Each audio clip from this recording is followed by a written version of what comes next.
Russian language in tourism. Порт-Орош. Порт-Орош – это туристический город на море. Здесь много туристов.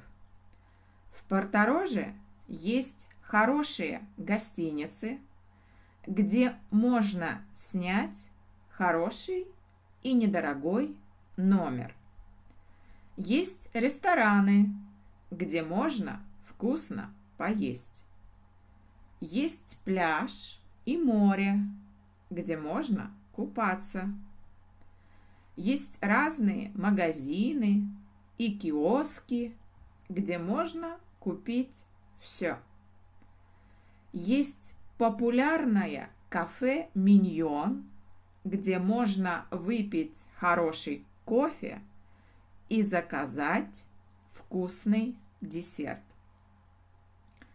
Есть турбюро, где можно говорить по-русски и заказать экскурсию. Есть рент-а-кар, прокат автомобилей, где можно взять на прокат машину.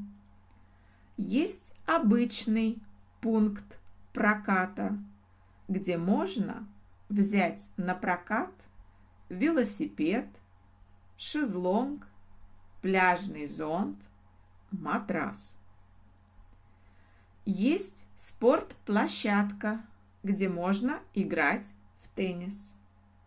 Есть танцплощадка, где можно танцевать. На пляже в Порт-Ороже есть причал, откуда можно поехать на прогулку на яхте или на катамаране.